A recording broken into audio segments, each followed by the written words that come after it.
પ્રકરણ 11 દૂર શું નજીક શું।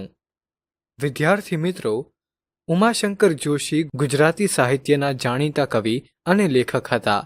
ઉમાશંકર જેઠાલાલ જોશીનો જન્મ અરવલ્લી જિલ્લાના ભિલોડા પાસેના બામણા ગામે થયો હતો, જેમને ભારતીય અને ખાસ કરીને ગુજરાતી સાહિત્યમાં તેમના ઉત્કૃષ્ટ યોગદાન બદલ 1969માં જ્ઞાનપીઠ પુરસ્કારથી સન્માનિત કરવામાં આવ્યા હતા। તેમણે કવિતા, વાર્તા, નવલકથા, નાટક, વિવેચન, અનુવાદ એમ સાહિત્યના અનેક સ્વરૂપોમાં ખેડાણ કર્યું હતું। નિશીથ, વિશ્વ શાંતિ, પારકા જણિયા, હવેલી અને વિસામો એમના જાણીતા પુસ્તકો છે। જીવનમાં સફરના પણ કેટલાક પ્રકાર હોય છે। આપણે બધાએ અનેક રંગો, પડકારો, સુખ દુઃખમાંથી પસાર થવું પડે છે। આ સફર અનુભવોથી ભરેલો છે। સૌંદર્યને નિહાળવાની આપણી દૃષ્ટિ વિકસે છે। આપણને નવી નવી વાતો જાણવા મળે છે। દૂર કે નજીકના ભેદ રહેતા નથી, એને માટે તો સફરનો આનંદ જ મુખ્ય છે, એવો ભાવ આ ગીતમાં રજૂ થયો છે। તો ચાલો મિત્રો, આપણે સફરનું આ સરસ મજાનું ગીત સાંભળીએ।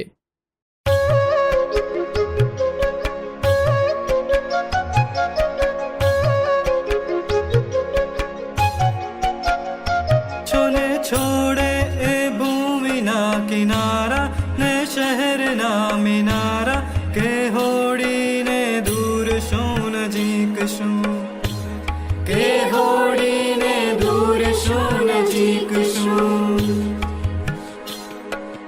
એક વાર સઢ ભર્યા ફૂલ્યા ને વાયરા ખુલ્યા, કે હોડીને દૂર શું નજીક શું, કે હોડીને દૂર શું નજીક શું।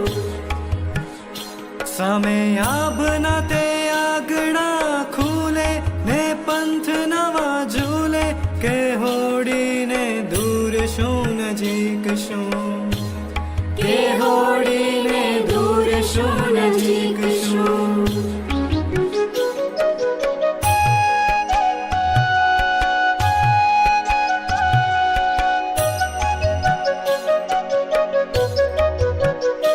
તેના પહોળા પાલવ દૂર ફરકે ને ઝીણું ઝીણું મરકે, કે હોડીને દૂર શું નજીક શું, કે હોડીને દૂર શું નજીક શું।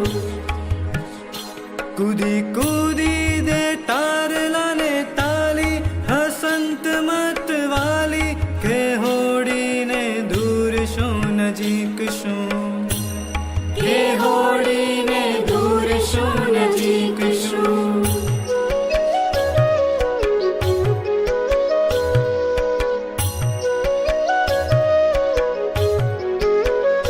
કદી ઝંઝાને વીંઝણે રમતી તૂફાને બામમતી, કે હોડીને દૂર શું નજીક શું, કે હોડીને દૂર શું નજીક શું।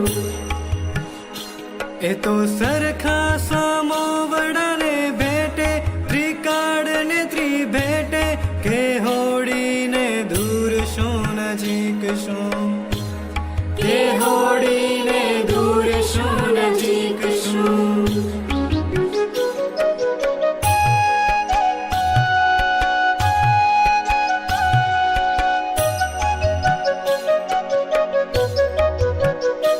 આજ બીજ કલા દેખીને ઉપડી પૂનમ એની ઢુકડી, કે હોડીને દૂર શું નજીક શું, કે હોડીને દૂર શું નજીક શું।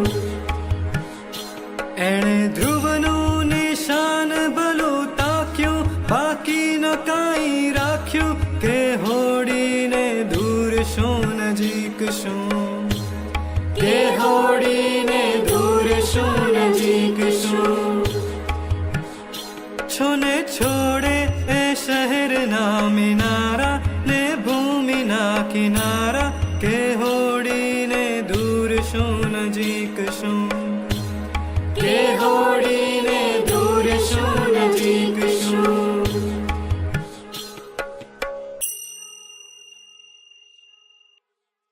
સારાંશ.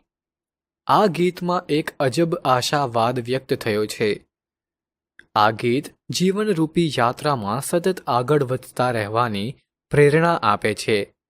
આ કવિતા ખૂબ જ સુંદર અને લાગણીસભર છે. તે શહેરના મિનારાઓ અને જમીનના કિનારા સાથે સરસ સરખામણી કરીને માનવ જીવનની સ્થિતિ વ્યક્ત કરે છે. તે એક માર્ગદર્શક તરીકે વિચાર પ્રેરક અનુભવ પ્રદાન કરે છે કે સ્થાનિક જીવનના મુદ્દાઓ અને સમસ્યાઓ કંઈક અંશે સમાન હોઈ શકે છે અને તે સ્થાનિક સંસ્કૃતિ અને વાતચીતના મૂળ સ્થાનોના આકર્ષણની જાહેરાત કરે છે. સામાન્ય ભાષામાં આ કવિતા મનને તેની નજીક અને દૂરની અવગણના કરવાની પ્રેરણા આપી શકે છે.